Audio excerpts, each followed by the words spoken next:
This tutorial shows how to troubleshoot blue screen of death errors on the Acer Swift 5. Follow these practical fixes to resolve Windows crashes and improve performance. So while you're performing updates, you're getting an IRQR not less or equal message, K-mode exception not handled, kernel data in page error. A lot of errors pertain to this problem, and we're going to go ahead and jump into what should hopefully be a pretty straightforward process, guys. And we're going to go ahead and jump right into it. So first thing I'd recommend doing would be to actually go ahead and boot to the troubleshooting utility on Windows 11. So if you do a hard power off 3 times in a row, Windows should automatically attempt to launch the starter prepare utility. And if it doesn't find anything, it will give you the option to select advanced settings, in which case it would take you to a screen that looks like this. Now, if it does not take you to a screen that looks like this, or you're unable to get to that, you can also download the Windows 10 Media Creation Utility, or Windows 11. They probably will make a creation utility for Windows 11 at some point. And it doesn't really matter, you can actually run the Windows 10 utility on Windows 11 as far as I'm aware. And you should be able to run the troubleshooting utilities built in within it. So you just would go ahead and download it to an ISO file and then burn it to a DVD or USB. It'd have to be about 4 gigabytes or more. It couldn't be a small USB flash drive, and it couldn't be a CD. It'd have to be a DVD.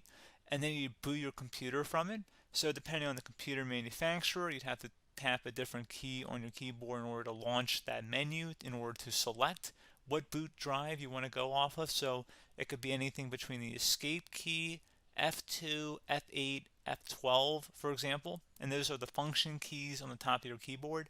So you may have to just do a little bit of trial and error. Shouldn't take you more than a couple minutes. Googling it would probably be best before you even begin. But anyway, we're ready to go ahead and jump right into it. So we're on the choose an option page. So these will look very similar whether you're booting from it directly within Windows itself, or if you're plugged in a USB flash drive with the media creation utility installed and you selected the recovery option. So when you are setting up your Windows 11 installation or Windows 10, depending on the drive you're using, there should be an option to repair your computer in the bottom left corner of the dialog window, one of the first screens that comes up. You go ahead and select that, and then it would take you to a troubleshooting screen like you see here. And you want to go ahead and select troubleshoot, reset your PC, or see advanced options. And then there are going to be a whole bunch of options in here that we're going to explore in today's video. The first one, we're going to actually go underneath advanced options and then select startup prepare, fix problems that keep Windows from loading. So go ahead and select that first.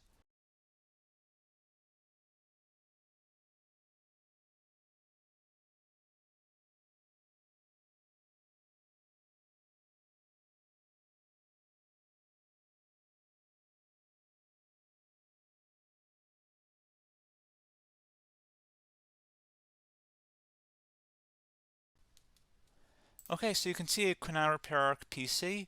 That was our first option we could try. Something else, if we go back into advanced options here and then select troubleshoot, we're going to go underneath advanced options again. You can go ahead and actually access safe mode by selecting startup settings.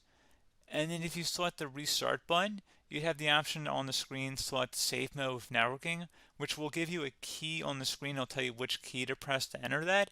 I believe it's the F7 key. It'll do that for you. I'm not going to go over that in today's tutorial because I don't really want to go into safe mode, but you're more than welcome to attempt that by going into here and then selecting restart. Again, it'll launch another screen. It'll say what key do you want to press, and it'll give you like 7 or 8 different options, and you want to select safe mode with networking. There's also an option for a command prompt too, but that's going to be something we're going to cover later in this video, and we don't even have to go through that in order to access it. So that's why I'm not going to really push for that, because unless you know exactly what's causing the problem, you probably don't need to go into safe mode. Unless you're trying to recover files, in which case then you definitely can go into safe mode, but we're trying to actually recover our computer here. So I hope that makes sense. Something else we can also try here as well would be to uninstall updates, remove recently installed quality or feature updates from Windows. So if you go ahead and select that, you can uninstall the latest quality updates, which generally is the more day-to-day updates. Feature updates are the less regularly released ones, like the big ones. I would equate it to service packs in like Windows 7 and Windows Vista and Windows XP. So larger updates that occur once or twice a year at most.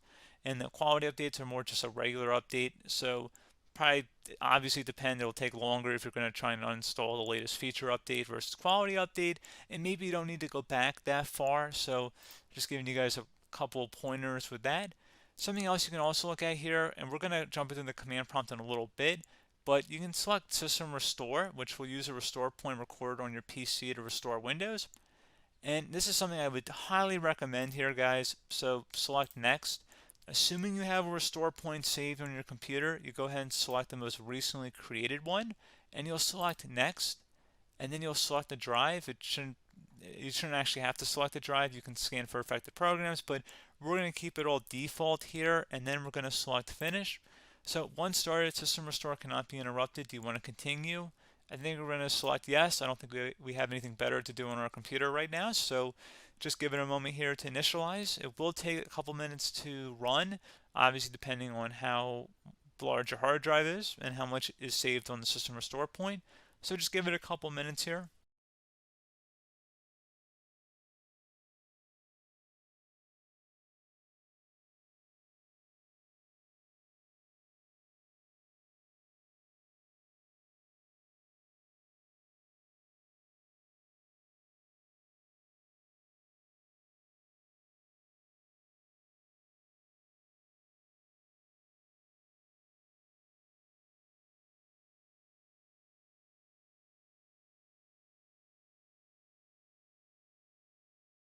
Okay, so you can see System Restore completed successfully.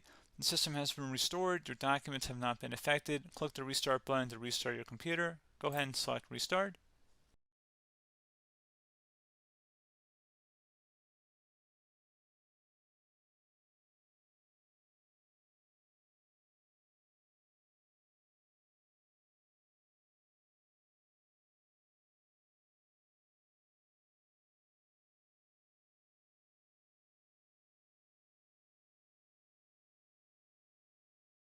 Okay, so you can see the system has been restored successfully. We're going to go over a couple different methods in addition to that if that did not work. So I'm just going to pause the video and we're going to start back on the recovery screen that we started with. Okay, so a couple other things we can try here too. If you go back into troubleshoot, you can select reset your PC, while you choose to keep or remove your personal files and then reinstalls Windows. You can select to keep my files, which will remove apps and settings but keeps your personal files. You can also select remove everything, which will remove all of your personal files, apps, and settings. So this is more of a factory reset, the second option here. First option, it should not delete all of your personal files. However, it will pretty much clear most of your programs. And keep in mind, there's no guarantee that your information, number one, is even still available and easily recoverable on your computer to the point that you actually would be able to recover anything. And the second point is that there's always a chance that it won't actually recover and it will just do a factory reset anyway. So there's no guarantee that actually would keep your files anyway. So I would recommend trying to get a recovery tool and backing that up first before selecting it anyway. But again, those are a couple different options. And then something else you can try here if you go back to the choose an option. Another option, if you go underneath choose an option and select troubleshoot, advanced options, and now select where it says command prompt. Okay, so the first thing we should do is type our main hard drive here. In most cases, it should be the C drive. So you just do a C colon and then hit enter on your keyboard. So once you're underneath the C drive, we're going to type in dir and then hit enter on your keyboard.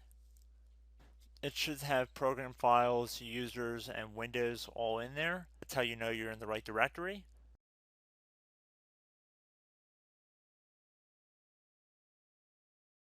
In some cases, it might be the D drive as well, so just keep that in mind.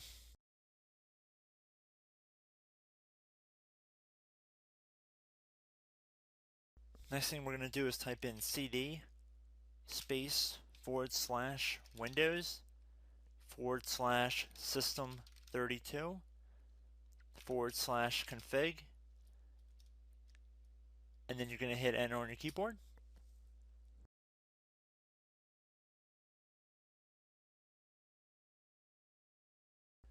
So now you're going to type md space backup. If you've seen other tutorials, it might also say to put down md backup. That's because the backup name is pretty common when you want to back something up. So you can name this whatever you want, doesn't have to be backup. So if you've already made a backup folder in the past, you could do backup 1, for example. So once you're done setting the name you want the backup to be called, hit enter on your keyboard again.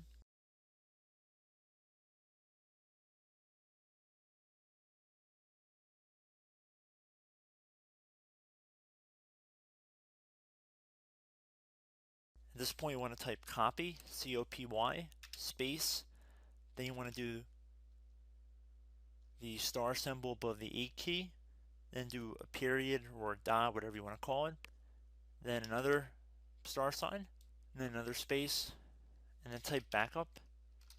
And then hit enter on your keyboard.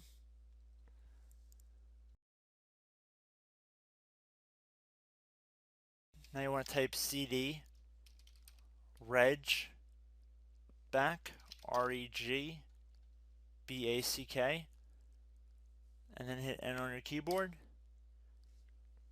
So now that we are under the reg back, so now you want to type dir again, and then hit enter.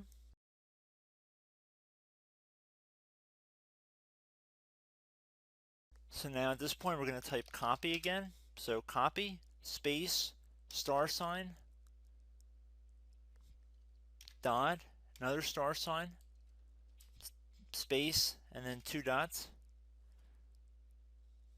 So we're going to type copy, space, star sign, dot, sign, star sign, dot, dot, and then hit enter on your keyboard again. So for overwrite, you want to overwrite all. So type A on your keyboard, so capital A, and then hit enter on your keyboard.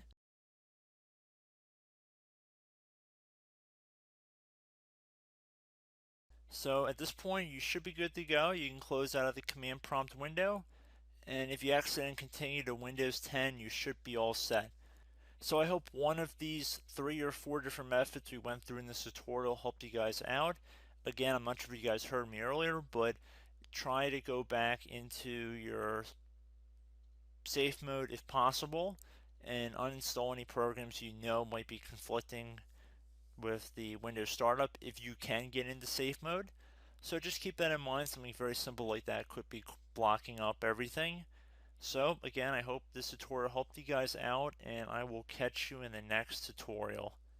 Goodbye.